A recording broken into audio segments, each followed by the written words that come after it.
Hello friends, मैं हूं अजीज शेख। आप देख रहे हैं मूवी स्टॉक चैनल, जिस पर आज मैं बात करने वाला हूं फिर से स्पाइडरमैन नो वे होम फिल्म के रिलीज किए गए ऑफिशियल ट्रेलर की कुछ और डिटेल्स के बारे में, या फिर कहूं इनसेन डिटेल्स जिन्हें मैंने इसके पहले ट्रेलर में पूरी तरीके से कवर नहीं किया था, लेकिन अब जबकि डिटेल ऑनलाइन पूरी तरीके से लोगों के सामने है, यानी कि फैंस ने उन डिटेल्स को ढूंढ ढूंढ कर निकाला है, तो उस पर बात करना तो बनता ही है, क्योंकि इससे रिलेटेड हमें फिल्म के बारे में और भी काफी कुछ पता चलता है, यानी कि और भी कई सारे स्पॉयलर्स, जिस वार्निंग को भी आपको बिल्कुल भी इग्नोर नहीं करना चाहिए। लेकिन अब मेरा काम है आपको डिटेल देना, वही मैं इस वीडियो में दे रहा हूं। लेकिन उससे पहले बनती है एक छोटी सी रिक्वेस्ट, जो है इस चैनल को सब्सक्राइब, वीडियो को लाइक और शेयर करने की।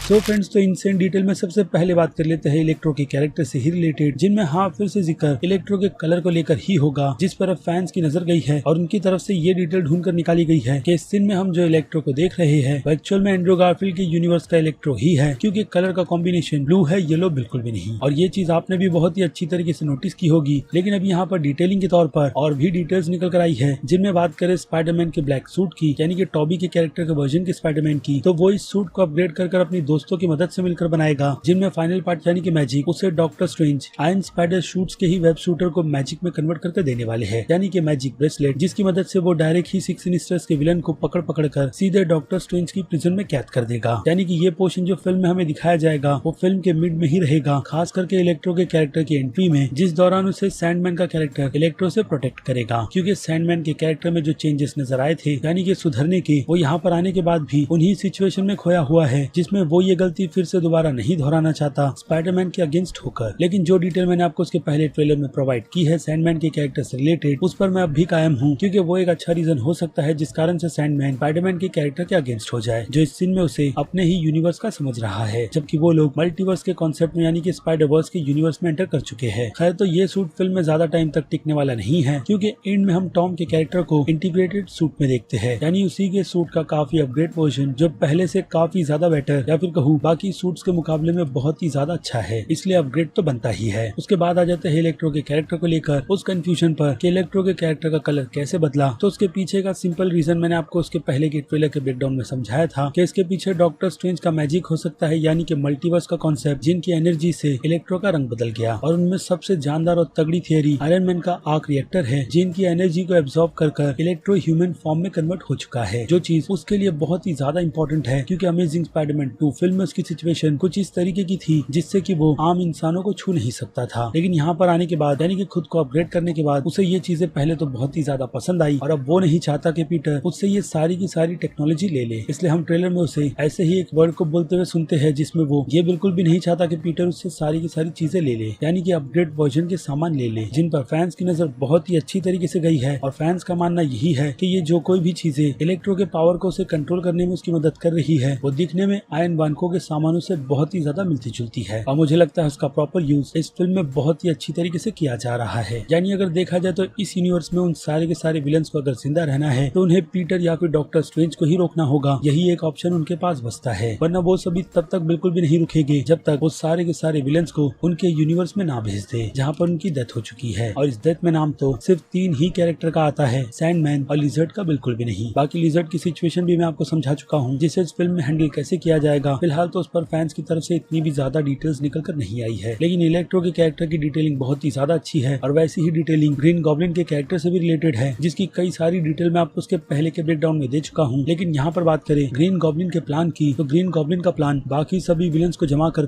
पीटर को उनके रास्ते से हटाने का है, और इसके लिए वो लोग किसी भी हद तक जाएंगे, लेकिन पीटर उनके हाथों में इतनी आसानी से नहीं आएगा। इसलिए वहाँ पर आती है ये सिचुएशन, जिसे मैंने पहले कोड स्टार्क इंडस्ट्री का ऑफिस बताकर किया था, लेकिन हो सकता है कि ये जगह, या फिर कहूँ कि फैंस की कंफर्मेशन के हिसाब से पीटर का घर है, जहाँ वो लोग आंट मे को मारने के लिए आए हैं, और पीटर का काम वहाँ पर अपनी आंट को बचाने का है, जिन्हें इस तरीके से भागते हुए देखकर ऐसा ही लगता है कि वो अपने हाथ में कोई कीमती सामान लेकर भाग रही है, जो शायद उन विलन्स को चाहिए। और हो सकता है कि वो डिवाइस पीटर का मैजिक ब्रेसलेट ही हो, जिनकी मदद से वो विलन्स को उनके एंड तक पहुंचाने वाला है, या फिर चीजें कुछ और भी हो सकती है, क्योंकि क्लियरली बिल्कुल भी नहीं दिख रहा। लेकिन यहाँ पर ट्विस्ट डॉक्टर ऑक्टोपस का कैरेक्टर भी है, जिन्हें हम इस सीन में आंट मे की तरफ जाते हुए देख सकते हैं। लेकिन जिस तरीके की रोशनी यानी कि एनर्जी उन पर छोड़ी गई है उसे देखकर तो ऐसा ही लगता है कि उन पर सीधे हमला इलेक्ट्रो के कैरेक्टर ने किया है, जिसके अगेंस्ट वो पीटर की आंट में और पीटर को बचा रहे हैं। यानी कि ब्रिज की जो फाइट होगी वहाँ पर पहले डॉक्टर ऑक्टोपस कंफ्यूज रहेंगे इसी बात को लेकर कि वो जिसका सामना कर रहे हैं वो उनके यूनिवर्स का स्पाइडरमैन नहीं बल्कि दूसरे ही यूनिवर्स का स्पाइडरमैन है। और जैसे ही उन्हें ये चीज रियलाइज होगी वो भी खुद के टेंटिकल्स को अपग्रेड करने के बाद तब वो पीटर की मदद करने के लिए रेडी हो जाएंगे, क्योंकि उनका कैरेक्टर फिल्म के एंड में सुधर गया था, जिसके पास जीने का कोई भी दूसरा लक्ष्य नहीं था। यानी कि वो फिल्म में ग्रीन गॉब्लिन की टीम में बिल्कुल भी शामिल नहीं होंगे, जो शायद से उनके कैरेक्टर का एंड भी रहे। और मैं भी ये सीक्वेंस ग्रीन गॉब्लिन के कैरेक्टर का भी एंड करवा दे, क्योंकि एंड की बैटल में हम उसे बिल्कुल क्लियरली नहीं देख सकते। बाकी रही बात ग्रीन गॉब्लिन के इस सीन की, तो ट्रेलर में शायद से उसे काफी अच्छी तरीके से एडिट कर हमें यही दिलासा दिया गया है कि उस एंड की स्टैच्यू ऑफ लिबर्टी की फाइट में ग्रीन गॉब्लिन का कैरेक्टर भी प्रेजेंट है और शायद हो भी सकता है। उसी के साथ साथ नेड और एमजे के इस सीन में फैंस की तरफ से एक और डिटेल निकाली गई थी कि एडिटर साहब की तरफ से प्रॉपर एडिटिंग ना करते हुए एक स्पाइडरमैन के कैरेक्टर का हाथ दिखा दिया गया है, जो अनफॉर्चुनेट फिलहाल तो स्पाइडरमैन का हाथ नहीं बल्कि कंस्ट्रक्शन में काम आने वाली रस्सी है। अब आई नो के फैंस बहुत ही ज्यादा एक्साइटेड है, इसलिए वो लोग इस एक्साइटमेंट के चक्कर में ट्रेलर्स में छोटी से छोटी चीजों पर भी नजर रखे हुए है। हाँ, लेकिन वो नजर लिजर्ड के कैरेक्टर में बहुत ही अच्छी तरीके से पड़ी है और ऐसी ही डिटेल्स फैंस की तरफ से इस सीन में भी ढूंढी गई है, जिसकी बैकग्राउंड की लोकेशन स्पाइडरमैन की लीक हुई इमेज से बहुत ही ज्यादा मिलती जुलती है, जिनमें हम तीनों स्पाइडरमैन के वर्जन को ऐसी ही एक जगह पर एक साथ खड़ा हुआ देखते हैं। बाकी इसी सीन में दावा स्पाइडरमैन के कैरेक्टर को लेकर किया गया है कि ये टॉबी मैगवायर के वर्जन का स्पाइडरमैन है, ना कि टॉम हॉलिन के वर्जन का। लेकिन उन्हें मैं कहूंगा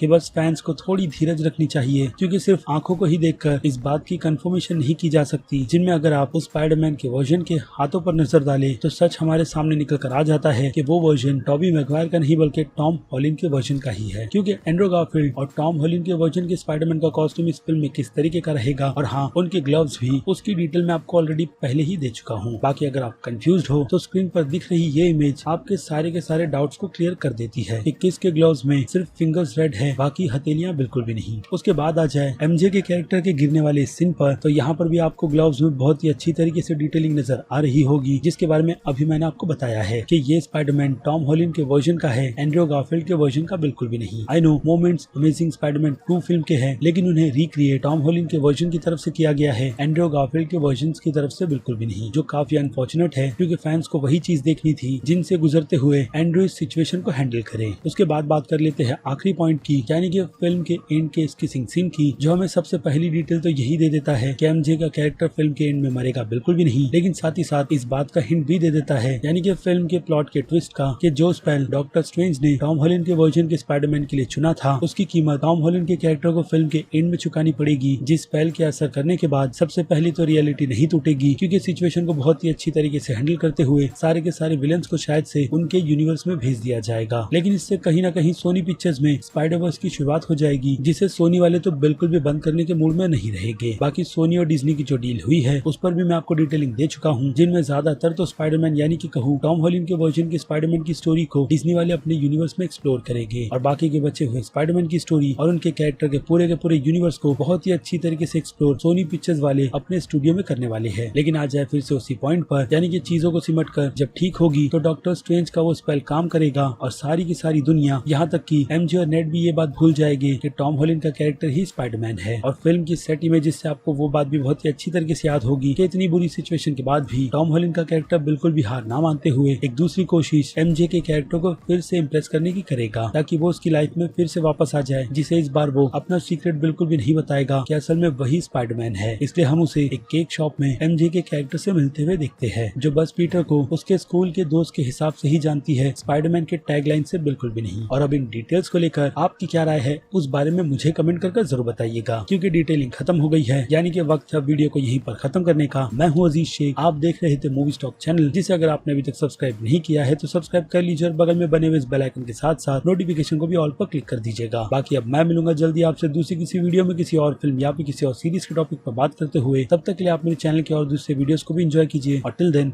बाय।